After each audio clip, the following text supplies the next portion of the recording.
Hello everyone, welcome to my YouTube channel.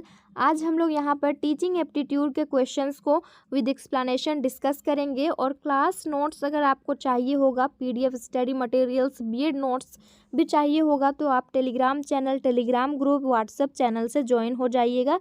Name यही है अपना नोटबुक्स। इसमें आपको फ्री में सारी चीज़ें मिल जाएगी। ठीक है, तो चलो स्टार्ट करते हैं क्लास को। क्लास के बाद यहाँ पर पीडीएफ दे दिया जाएगा। पहला क्वेश्चन है यहाँ पर, और आपके फ्रेंड्स अगर बीएड करना चाह रहे हैं तो उनको क्लास सेशन आप शेयर कर सकते हैं। पहला क्वेश्चन देखो, शिक्षण अधिगम प्रक्रिया एक यात्रा है। यानी कि देखो बाइलिंगुअल भी हम लोग चलेंगे। ओके, तो जिसको हिंदी में नहीं समझ आ रहा है इंग्लिश में पढ़ेंगे, और इंग्लिश जिसको नहीं समझ आ रहा है वो हिंदी में पढ़ेंगे। किसी भी तरह का कोई भी स्टूडेंट को प्रॉब्लम ना हो, इसलिए मैं बाइलिंगुअल लेकर के आई हूँ। तो सेशन को शेयर करना मत भूलना, क्योंकि स्लाइड बनाना, वीडियो बनाना, अपलोड करने में भी टाइम लगता है, मेहनत लगता है, तो ज़रूर शेयर कर देना। ओके, हिंदी इंग्लिश सब में आप पढ़ेंगे। तो शिक्षण का टीचिंग हो जाएगा, अधिगम का लर्निंग हो जाएगा। तो teaching learning process is a journey from, ये कहाँ से स्टार्ट होता है? शिक्षण अधिगम प्रक्रिया जो है स्टार्ट कहाँ से होता है, ये जानना बहुत ज़रूरी है। तो यहाँ पर देखो, ठोस से सार, कंक्रीट से एब्स्ट्रैक्ट। तो और एक चीज़ मैं क्लास को स्टार्ट करने से पहले ही बता दे रही हूँ, बहुत सारे स्टूडेंट यूजी के बाद बीएड कर रहे हैं, पीजी के बाद बीएड कर रहे हैं। तो यहाँ पर ना आपको टीचिंग एप्टीट्यूड कहीं भी पढ़ने नहीं मिला होगा, तो सबके लिए ये नया हो जा रहा है। तो हम लोग को एक एक चीज़ समझते हुए चलना है, तो थोड़ा सा टाइम भी लगेगा यहाँ पर, क्योंकि मैं आपको एक्सप्लेन करूँगी, एक एक वर्ड को कहीं कहीं बताना पड़ेगा, तो टाइम लगेगा ही। स्टार्टिंग से लेकर के एंड तक पेशेंस बना करके आप लोग क्लास को कंप्लीट ज़रूर कीजिएगा। आगे बहुत हेल्प होने वाला है। ऐसा ना हो कि तुरंत हम लोग क्वेश्चन पढ़े, आंसर किए और बस आगे बढ़ गए। ऐसे में ना बाद में पछतावा होता है कि उस टाइम सही से पढ़ लिए होते तो आज ऐसा मुझे नहीं लग रहा होता है करके। ठीक है, तो एक एक चीज़ को समझते हुए चलेंगे, टाइम लगेगा, पहले ही मैं आपको बता रही हूँ। तो कंक्रीट और एब्स्ट्रैक्ट है क्या? कंक्रीट में वैसी चीज़ें होती है जिसे हम देख सकते हैं, छू सकते हैं। ओके, और एब्स्ट्रैक्ट में वी कैन ओनली फील, हम लोग बस महसूस कर सकते हैं। तो जब भी आप क्लासरूम में बच्चे को पढ़ा रहे हो ना, तो पहले कंक्रीट चीज़ों के बारे में पूछना, उनके बारे में आप नॉलेज पहले बच्चों को देना, समझाना अच्छे से। उसके बाद एब्स्ट्रैक्ट वाली चीज़ों के बारे में आप बताएंगे। ठीक है, तो इस तरह से भी आप स्टार्ट कर सकते हैं। दूसरा है ज्ञात से अज्ञात की ओर ले जाना, नॉन टू अननोन। देखो जब भी आप पढ़ाने जा रहे हो, क्लासरूम में बहुत सारे स्टूडेंट्स होंगे, पहले तो आप जा करके तुरंत टॉपिक स्टार्ट मत करना। कोई भी क्लास में आप जा रहे हैं, चाहे छोटे बच्चों वाली क्लास में या फिर बड़े बच्चे वाली क्लास में, सबसे पहले बच्चों के बारे में जानना, बच्चों से क्वेश्चन, जो भी आपका टॉपिक है उससे रिलेटेड घुमा फिरा के बच्चों से पूछना, ताकि आपको ये पता चले वहाँ पर कि बच्चे पहले से कितने जानते हैं, उनका प्रीवियस नॉलेज कितना है। अगर प्रीवियस नॉलेज अगर जान गए बच्चों की कैसी है, तो उसको आधार बना करके आप आगे बहुत इजी वे में और इंटरेस्टिंग वे में पढ़ा सकते हैं। बच्चे को इंटरेस्ट भी लगेगा कि सर या मैम जो है बहुत अच्छे से हमें पढ़ा रहे हैं, समझ में आ रहा है। तो इसी तरह से आपको स्टार्ट करना होगा। शिक्षण अधिगम जो प्रक्रिया का यात्रा है, ये हम क्या करते हैं, ज्ञात से अज्ञात, नोन टू अननोन की ओर जाते हैं। नेक्स्ट है सरल से जटिल, सिंपल टू कॉम्प्लेक्स।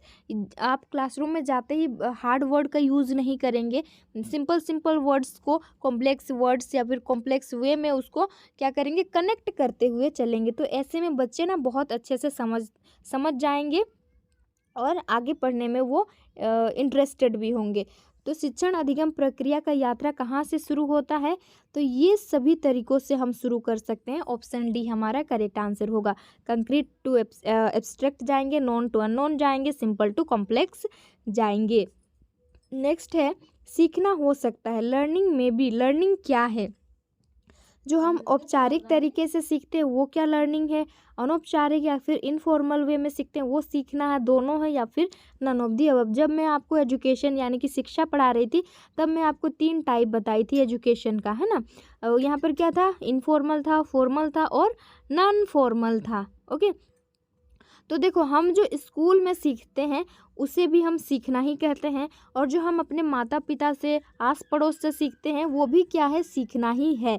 तो क्या हो जाएगा, हम सीखते किस प्रकार से हैं, फॉर्मल से भी सीखते हैं, इनफॉर्मल यानी कि वो दोनों तरीके से हम सीखते ही रहते हैं। हम लोग जो सीखते हैं अपने समाज से, आस पड़ोस से, इसे भी सीखना कहेंगे। और स्कूल में शिक्षक से जो भी सीखते हैं, फ्रेंड्स से जो भी सीखते हैं, वो भी सीखना ही है। आगे ये इम्पॉर्टेंट है, एक अगर समझ जाएंगे तो इस तरह का हज़ारों क्वेश्चन आएगा तो आप बना सकते हैं। क्वेश्चन को अच्छे से रीड करते हैं। देखो क्या है यहाँ पर कि एक 20 वर्षीय लड़के का आईक्यू क्या होता है, इंटेलिजेंट क्वोशेंट जो है, क्या होगा जिसकी मानसिक आयु 16 वर्ष है। What will be the IQ of a 20-year-old baby whose mental age is 16 years. तो आईक्यू आप तभी सॉल्व कर पाएंगे जब आपको इसका फॉर्मूला पता होगा। आईक्यू इज इक्वल टू क्या हो जाता है, ऊपर में होगा मेंटल एज, देन यहाँ पर करंट एज हो जाएगा और यहाँ पर 100 होगा। अब देखो हिंदी में इस तरह से रहता है, यहाँ पर बुद्धि लब्धि आपको लिखा हुआ देगा, बुद्धि लब्धि लिख लेना, लिखना यहाँ लिखना नहीं होगा यहाँ पर। उसके बाद ऊपर में मानसिक आयु लिखना, नीचे में वास्तविक आयु और गुना कर देना 100, तो यहाँ पर आंसर निकल जाएगा। ठीक है, चलो करके देखते हैं। तो हम निकालेंगे यहाँ पर इंटेलिजेंट क्वोशेंट। सबसे पहले क्या होगा, ऊपर में मेंटल एज, हमारा मेंटल एज यहाँ पर कितना दिया हुआ है, 16 ईयर्स दिया हुआ है। और आपका वास्तविक आयु यानी कि करंट एज कितना है, 20 है। और गुना हम कितना से करेंगे, 100 से करेंगे। 20 25 100 है ना, 20 25 ही होगा ना। हाँ, अब हम लोग 16 और 5 को इंटू कर देंगे तो कितना हो जाएगा, ये 80। ऑप्शन बी हमारा करेक्ट आंसर हो जाएगा। फिर से यहाँ पर लिख लो, मैं बता रही हूँ, रिवीजन हो जाएगा। इसीलिए आईक्यू नहीं, इंटेलिजेंट क्वोशेंट बुद्धि लब्धि जो है वो mental age upon current age, यहाँ पर इंटू होगा करेंट एज, हाँ mental age current age into यहाँ पर क्या हो जाएगा, 100 होगा, ये याद रखना। और मेरे साइड से एक क्वेश्चन है जिसका आंसर आप कमेंट सेक्शन में बताएंगे। मेंटल एज बच्चे का कितना यहाँ पर होगा, 16 है, और करंट एज बच्चे का है कितना, तो यहाँ पर 25 हो जाएगा। इसका आप लोग आईक्यू क्या होगा कमेंट सेक्शन में आंसर बताइएगा। ठीक है, नेक्स्ट आगे बढ़ते हैं। किशोरावस्था वाले बच्चे देश को व्यक्त करने के लिए विद्रोह करते हैं। किसको एक्सप्रेस करने के लिए वो विद्रोह करते हैं, अनुशासन को, डिसिप्लिन को वो लोग एक्सप्रेस करने के लिए विद्रोह करते हैं क्या, बिल्कुल नहीं। अपनी रचनात्मक क्रिएटिविटी को नहीं, स्वतंत्रता की भावना को व्यक्त करने के लिए किशोरावस्था वाले बच्चे जो हैं वो अपने फैमिली के, माता पिता के अगेंस्ट हो जाते हैं और विद्रोह करने लगते हैं। ठीक है, तो आंसर हमारा यहाँ पर ऑप्शन सी हो जाएगा, स्वतंत्रता की भावना के लिए। और इस एज में ना बच्चे बहुत सेंसिटिव होते हैं, आप कह सकते हैं। इसमें अगर बच्चे को अधिक रोक टोक करेंगे ना, वो रोक टोक करेंगे तो बच्चे उसका विद्रोह ही करने लग जाते हैं। ओके, तो यहाँ पर हमारा आंसर क्या हो जाएगा, स्वतंत्रता की भावना होती है। नेक्स्ट है, ब्लैक बोर्ड का उपयोग नहीं किया जा सकता है। Black board can not be used, कहाँ पर ब्लैक बोर्ड का यूज़ नहीं कर सकते हैं। सूचना के आधार पर रिपोर्ट तैयार करना, योजनाबद्ध आरेख बनाने के लिए। देखो हम लोग योजनाबद्ध आरेख इस तरह से प्रेजेंट कर सकते हैं ब्लैक बोर्ड में। किसी पैराग्राफ में सुधार करने के लिए, मान लो हम यहाँ पर कुछ पढ़ाए, पैराग्राफ लिखवाए, कहीं पर कुछ हो गया तो वहाँ सुधार किया जा सकता है, तो ये तो नहीं होगा। तथ्यों के बीच संबंध का सारांश, समरी का रिलेशन हम कर सकते हैं। तो देखो कौन सा यहाँ पर ब्लैक बोर्ड में नहीं कर सकते। सूचना के आधार पर रिपोर्ट तैयार करना, ये ब्लैक बोर्ड में नहीं होगा। आप एक टीचर हैं तो भाई ब्लैक बोर्ड में जा करके थोड़ी ना अपना रिपोर्ट बनाएंगे, नहीं, आपको घर से बना करके लेना होगा। तो ये वाला आंसर हमारा जो है ब्लैक बोर्ड सही होगा, और ब्लैक बोर्ड में ये काम को नहीं कर सकते हैं। ठीक है, आगे बढ़ते हैं। भाषा के अर्जन एवं विकास के लिए सर्वाधिक संवेदनशील अवधि कौन सी है, which is the most sensitive period for language acquisition and development, कौन सी अवधि होगी। जन्म पूर्व अवधि, प्री नटल पीरियड, जन्म पूर्व अवधि क्या भाषा हम लोग बोलते हैं, नहीं। प्रारंभिक बाल्यावस्था, अर्ली चाइल्डहुड, और मध्य बाल्यावस्था और किशोरावस्था, तो किशोरावस्था में तो नहीं। अब बचा है ऑप्शन बी और सी, इसमें से कौन सा आंसर होगा।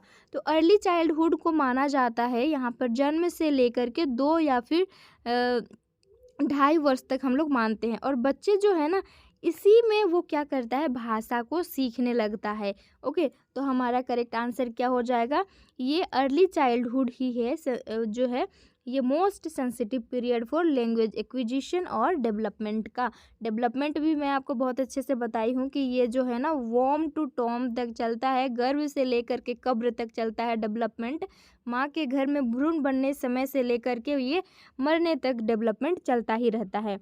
ओके, तो ये सेंसिटिव पीरियड डेवलपमेंट का इसलिए मैं यहाँ पर अर्ली चाइल्डहुड बोल रही हूँ क्योंकि बहुत सारे बच्चे जो है ना ये वातावरण से कुछ ना कुछ सीखते ही रहते हैं और यहाँ पर डेवलपमेंट भी और ग्रोथ भी बहुत जल्दी होता है यहाँ पर। कहाँ पर? ये अर्ली चाइल्डहुड या फिर चाइल्डहुड स्टेज में। नेक्स्ट है, इनमें से कौन विद्यालय संबंधी मानवीय संसाधन है? इसको अगर आप समझ जाएंगे ना, 2-3 क्वेश्चन यहाँ से इजीली बन जाएगा। मानवीय संसाधन ह्यूमन रिसोर्स कौन से हैं? ह्यूमन रिसोर्स में इंसान आ जाएंगे, ठीक है, लेकिन अगर यहीं पर फिजिकल रिसोर्स बोलेगा तो उसमें क्या चीज़ें आएंगी? तो पहले तो इसका आंसर कर लेते हैं कि मानवीय संसाधन इनमें से कौन सा है। ब्लैक बोर्ड क्या मानवीय संसाधन है? क्या ये जीवित है ब्लैक बोर्ड? बिल्कुल नहीं। रूम क्या जीवित है? नहीं। लाइब्रेरी भी नहीं। तो एम्प्लॉयज़ यानी कि यहाँ के जितने भी कर्मचारी होंगे ये क्या हो जाएंगे? ह्यूमन रिसोर्सेस में आ जाएंगे। और ब्लैक बोर्ड, रूम, लाइब्रेरी या ये क्या हो जाएंगे? तो ये फिजिकल रिसोर्स में आ जाएंगे। ये एम्प्लॉय को हम ऐसा थोड़ी है कि हम मेरा जब मन चाहा हम उसे उठा करके छत पर ले गए, मेरा जब मन चाहा उसे उठा करके मैदान ले गए, ऐसे हम लोग नहीं करते हैं।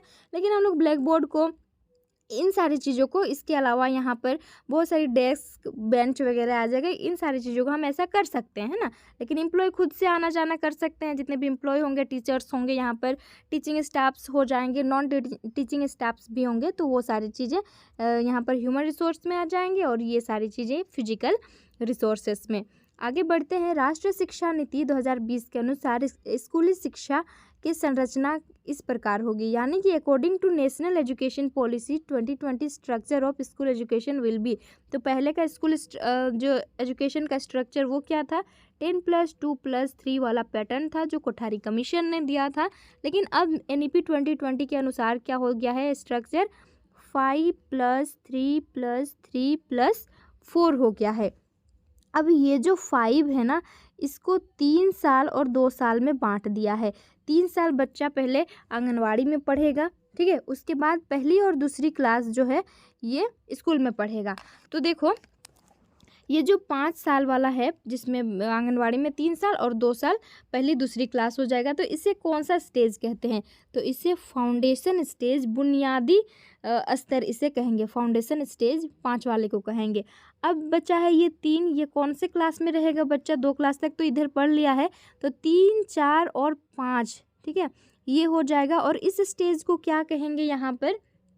तो इसे प्रीपेट्री स्टेज कहेंगे। अब यहाँ पर 3 जो बच्चा है ये कौन कौन से क्लास? 6 टू लेकर के 8 तक ये बच्चा होगा। इस स्टेज को क्या कहेंगे? तो इसे मिडिल स्टेज कहेंगे। अब ये 4, ये क्लास यहाँ पर 9 से लेकर के 12 तक रहेगा, इस स्टेज को सेकेंडरी स्टेज कहेंगे।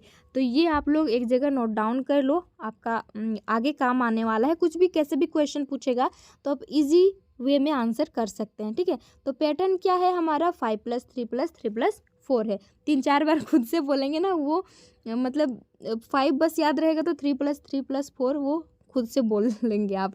ओके, तो ये क्लियर हो गया। आगे बढ़ते हैं। अब विद्यालय में उपलब्ध भौतिक संसाधनों में से कौन शामिल नहीं है, यानी कि वही पूछ रहा है कि भौतिक संसाधन इनमें से कौन सा नहीं है। Which is not included in the physical resources available in the school. Class है, लाइब्रेरी है, प्लेग्राउंड है और टीचर है। तो आंसर हमारा क्या होगा यहाँ पर? अभी मैं आपको बताई थी कि फिजिकल रिसोर्सेस कौन से होते हैं और ह्यूमन रिसोर्सेस कौन से होते हैं।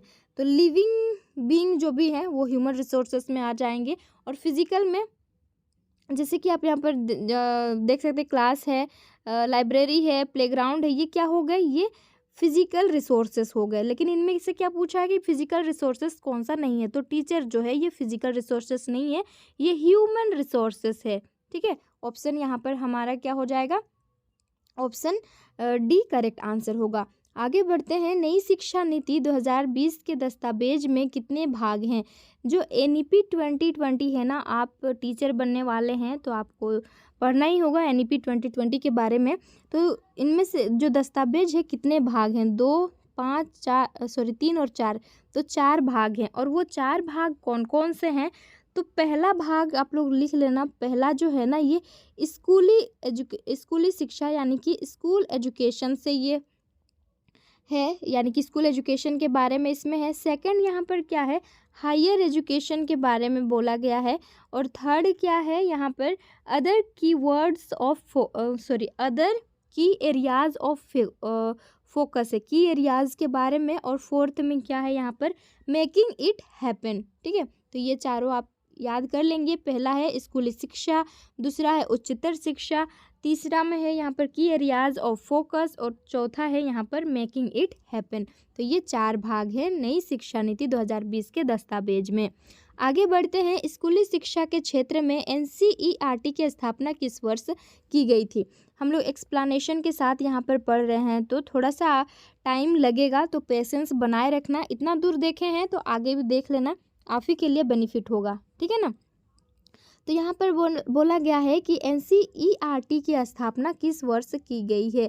इन which year NCERT was established in the field of school education? Correct answer is the option first, 1961 में इसकी स्थापना की गई थी। अगर एग्जैक्ट याद करना चाहेंगे तो 1 सितंबर 1961 में। और इसका हेड क्वार्टर पूछेगा तो कहाँ पर है? न्यू दिल्ली इसका हेड क्वार्टर्स है। और इसका फुल फॉर्म याद कर लेना, मैं आपको ओरली बता रही हूँ, लेकिन आप लोग सर्च कर लेना गूगल में कि क्या हो जाएगा। मतलब सही ही बता रही हूँ, अगर आप स्पेलिंग के साथ लिखना चाहेंगे तो सर्च कर लेना। ओके, फुल फॉर्म हो जाएगा national council of educational research and training, इसका फुल फॉर्म होगा। ओके, आगे बढ़ते हैं। भारत में राष्ट्रीय शिक्षा दिवस कब मनाया जाता है? इसको देख करके तो बहुत सारे स्टूडेंट क्या कर रहे होंगे यहाँ पर? 5 सितंबर। लेकिन 5 सितंबर को हम लोग शिक्षक दिवस मनाते हैं, शिक्षा दिवस नहीं मनाते हैं। When is the national education day celebrated in India? India में हम लोग एजुकेशन डे कब मनाते हैं? करेक्ट आंसर हमारा होगा ऑप्शन फर्स्ट, 11 नवंबर को हम लोग राष्ट्रीय शिक्षा दिवस मनाते हैं। और क्यों मनाते हैं? तो मौलाना अबुल कलाम आज़ाद जी के याद में हम लोग सेलिब्रेट करते हैं क्या? शिक्षा दिवस। और ये हैं कौन जो इनको याद करके हम सेलिब्रेट करते हैं यहाँ पर शिक्षा दिवस? तो आज़ाद भारत का, स्वतंत्र भारत के ये पहले शिक्षा मंत्री यानी कि एजुकेशन मिनिस्टर रहे हैं। कौन? मौलाना अबुल कलाम आज़ाद। इसीलिए हम लोग इन्हीं की जयंती पर क्या करते हैं? राष्ट्रीय शिक्षा दिवस को सेलिब्रेट करते हैं। आई होप आप लोग नहीं भूलेंगे, और नहीं भूलेंगे इसीलिए मैं फ़ोटो लगा करके यहाँ पर आपको बता रही हूँ। और टीचर बनेंगे तो आपको जानना बहुत ज़रूरी है, एजुकेशन रिलेटेड तो आपको कंप्लीट जानना ही जानना है। बीएड करेंगे तो और भी डिटेल में आप लोग जानेंगे। ठीक है, नेक्स्ट है, इनमें से कौन सी परीक्षा में पक्षपात नहीं किया जाता है? यानी कि कौन सा पैटर्न, एग्ज़ाम का पैटर्न है जिसमें हम लोग भेदभाव नहीं करेंगे? In which of the following examinations there is no bias, यानी कि भेदभाव हम नहीं करेंगे। वैलिडिटी ये क्या होता है? ऑब्जेक्टिव, वस्तुनिष्ठ, रिलायबिलिटी, और ये सभी रिलायबिलिटी ये सारी चीज़ें काम नहीं आएंगी। ऑब्जेक्टिव में क्या होता है? MCQ क्वेश्चंस होते हैं, MCQ पैटर्न में होते हैं। मान लो 60 क्वेश्चंस थे और 60 में से आपके 50 करेक्ट हुए, तो कॉपी मैं चेक करूँ फिर कोई भी चेक करे, अगर आपका 50 क्वेश्चन सही है तो 50 ही आंसर आएगा। इसीलिए ये वाला जो पैटर्न है ना बहुत ही अच्छा है, इसमें किसी भी तरह का कोई भेदभाव नहीं किया जाएगा। और अगर थ्योरी वाला जो लिखने वाला एग्ज़ाम होता है उसमें टीचर के मूड के ऊपर डिपेंड करता है। टीचर का मूड अगर सही है तो वो अच्छा मार्क्स दे देगा, और अगर ख़राब है तो वो उसके अकॉर्डिंग दे देगा। ठीक है, लेकिन MCQ पैटर्न में होगा तो यहाँ पर कोई भी आंसर नहीं कोई भी नंबर नहीं काट सकता है, चाहे मेरा जितना भी बड़ा दुश्मन का पेपर क्यों ना हो। अगर उसके 60 में से 60 करेक्ट हैं तो मतलब करेक्ट हैं, यहाँ पर हम नंबर नहीं काट सकते हैं उसका। ओके, क्लियर हुआ? आगे बढ़ते हैं। कौन सा एक अच्छे विद्यालय का गुण नहीं है? Which is not a characteristics of a good school? School का बोला है, इसी तरह से क्वेश्चन पूछता है, जैसे यहाँ पर स्कूल का बोला वैसे ही शिक्षक का पूछ देता है। तो देखो, सभी विषयों का शिक्षण देना, क्या ये अच्छा गुण नहीं है स्कूल के लिए? ये तो है, तो ये वाला आंसर नहीं है होगा, क्योंकि नहीं बोला है यहाँ पर। वाद विवाद एवं निबंध निबंध लेखन का आयोजन करना, ये भी अच्छा गुण है। खेलों का आयोजन नहीं करना, या फिर अच्छी विकसित प्रयोगशालाएं। राइट आंसर हमारा जो होगा ना, ये खेलों का आयोजन नहीं करना। देखो, अगर अच्छा स्कूल है तो ये सारी चीज़ें होंगी ही होंगी, नहीं वाला तो आना ही नहीं चाहिए। खेलों का आयोजन होगा ही। और अभी के टाइम में तो खेल को बहुत इम्पोर्टेंट दिया गया है। बोला जाता है कि खेल के द्वारा बच्चों का सर्वांगीण विकास भी होता है, चहुमुखी विकास भी हम खेलों का आयोजन करके कर सकते हैं। तो ये वाला हमारा यहाँ पर आंसर हो जाएगा। आगे बढ़ते हैं। इनमें कौन मूक बधिर की शिक्षा से संबंधित है? मूक बधिर यानी कि जो सुन भी सकेंगे, देख भी सकेंगे, लेकिन वो बोल नहीं सकेंगे, मूक बधिर। ठीक है, वो कौन सा? ब्रेल, संकेत भाषा, ब्रेलर, या फिर सभी? राइट आंसर हमारा यहाँ पर होगा संकेत भाषा। उसे साइन लैंग्वेज के थ्रू क्या कर सकते हैं हम? पढ़ा सकते हैं, एजुकेट कर सकते हैं। ठीक है, टीच कर सकते हैं।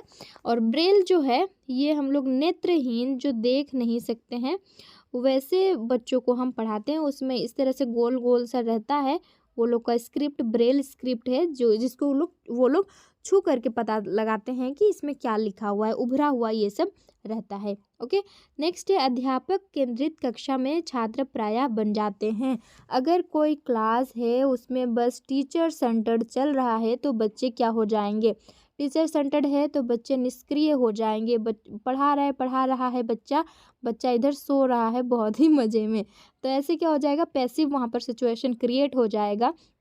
तो ऐसे नहीं करना है। अध्यापक सेंटर्ड अभी नहीं है, अभी चाइल्ड सेंटर्ड चल रहा है। कहीं भी देखो, बच्चों के अकॉर्डिंग ही चल रहा है। ठीक है, और हमें उसी तरह से, और देखो, बच्चों को क्लासरूम में एक्टिव बनाने के लिए ना, कोई भी आप टॉपिक पढ़ा रहे हैं, टॉपिक थोड़ा सा पढ़ा लिए, बच्चे को समझा दिए, तो उसमें एक्टिव बनाने के लिए आपको वहाँ पर क्वेश्चन पूछना होगा।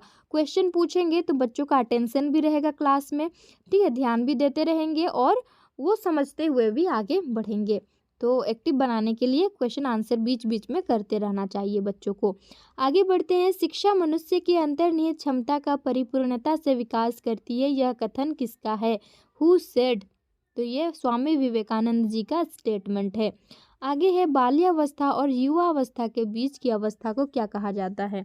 बाल्यावस्था चाइल्डहुड, और युवावस्था यानी कि अडल्टहुड के बीच का जो स्टेज है ना, इसे हम एडोलसेंस पीरियड कहेंगे। एडोलसेंस पीरियड यानी कि किशोरावस्था होता है, और ये तूफान और तनाव का काल है। किसने कहा है? स्टेनले हॉल ने। बार बार इसलिए बोल रही हूँ ताकि आपको याद रहेगा। और ये जनरली चलता कब से कब है? तो 11 या फिर 12 से लेकर के 18 या फिर 19 तक चलता है। ऑप्शन जैसे रहेगा उसके अकॉर्डिंग आप आंसर को करेंगे। आगे है शिक्षा के प्रचार प्रसार से क्या होता है? आप शिक्षा का प्रचार प्रसार कर रहे हैं, क्यों कर रहे हैं? करेंगे तो होगा क्या? तो यहाँ पर देखो, लोकतंत्र मजबूत होगा। बिल्कुल, अगर हम प्रचार प्रसार करेंगे तो होगा ही। अंधविश्वास में कमी आएगी। अभी जो बाबा वाला चल रहा है, टोटका टोना, जादू टोना वाला, वो सारी चीज़ें क्या हो जाएंगी यहाँ पर? उसमें कमी आ जाएगी। और आर्थिक विकास की दर में क्या होगी? बढ़ेगी। और ये सभी, तो राइट आंसर क्या होगा? अगर हम शिक्षा का प्रचार प्रसार करेंगे, लोग अधिकतर पढ़ेंगे लिखेंगे, एजुकेट होंगे, तो ये सारी चीज़ें उनमें डेवलप होगी। नेक्स्ट क्वेश्चन है, और ये लास्ट क्वेश्चन है। एक अध्यापक का श्रेष्ठतम गुण क्या है? The best quality of a teacher is, offer यहाँ पर नहीं होगा। तो अच्छा, ये इसको ऐसे समझ लो ना कि अध्यापक का अच्छा गुण क्या हो, गुड टीचर का कैरेक्टर्स क्या हो सकता है? तो यहाँ पर है अध्यापन के प्रति पूर्ण समर्पण, अध्यापन के प्रति उच्च चरित्र हो जाने से क्या हो जाएगा? अध्यापन के प्रति उच्च विचार, हम बड़ा बड़ा सोच रख रहे हैं, हम सोच रखेंगे तो क्या हो जाएगा? नेक्स्ट है अध्यापक की धर्मनिरपेक्षता, ये सारी चीज़ें नहीं होंगी। तो अध्यापन के प्रति पूर्ण समर्पण, कंप्लीट डेडिकेशन टू टीचिंग, आप कंप्लीट डेडिकेशन के साथ बच्चे को पढ़ाएंगे, इफ़ेक्टिव वे में पढ़ाएंगे, बच्चे में क्यूरियोसिटी डेवलप होगी और वो उत्सुक होगा जानने के लिए क्या हो रहा है क्या नहीं हो रहा है। तो और मतलब उत्सुक हो रहा है, तो आप डेडिकेटेड हैं एजुकेशन शिक्षा के प्रति, तो आप उसको हैंडल कर पाएंगे, अच्छे से सॉल्व कर पाएंगे। डेडिकेटेड नहीं है, बस काम चलाओ के लिए टीचर बन गए हैं, कोई क्वेश्चन पूछ दिया स्टूडेंट तो आप पीट दिए, मार दिए, तो ऐसे नहीं करना है। ठीक है, तो एक यहाँ पर गुड बेस्ट क्वालिटी, यहाँ पर ये गलत है। तो एक अच्छे टीचर के लिए उसको अपने जो भी उसका अध्यापन वाला जो कार्य है उसके प्रति पूर्ण समर्पण होना चाहिए, कंप्लीट डेडिकेशन होना चाहिए। ठीक है, और देखो मेरा भी कोशिश यही है कि नॉन टू अननोन की ओर हम जाएंगे तो ज़्यादा बेटर रहेगा, नॉन टू अननोन की ओर जाएंगे, क्योंकि बहुत सारी अभी आपको लग रहा होगा इतना इजी पूछता है क्या भाई, ऐसे ही क्वेश्चन पूछे जाते हैं और भी अच्छे लेवल के क्वेश्चन पूछे जाते हैं। तो मेरा भी यही है, बच्चे जो जानते हैं उससे पहले शुरुआत करनी चाहिए, उसके बाद जो नहीं जानते हैं उस ओर ले जाना चाहिए। ठीक है, तो 20 क्वेश्चंस कंप्लीट होते हैं यहाँ पर। स्कोर अपना कमेंट करके बताना, फ्रेंड्स को शेयर कर देना, सेशन नए हो चैनल पर तो सब्सक्राइब कर देना, लाइक कर देना और जाने से पहले कमेंट कर देना। क्लास कैसा लगा ये चीज़ कमेंट करके बताना। पीडीएफ आपको फ्री में मिलने वाला है, यहाँ पर टेलीग्राम चैनल से ज्वाइन हो जाना या फिर आप लोग ग्रुप से भी ज्वाइन हो जाइएगा, लिंक वीडियो के डिस्क्रिप्शन बॉक्स में मिल जाएगा। Okay, thank you.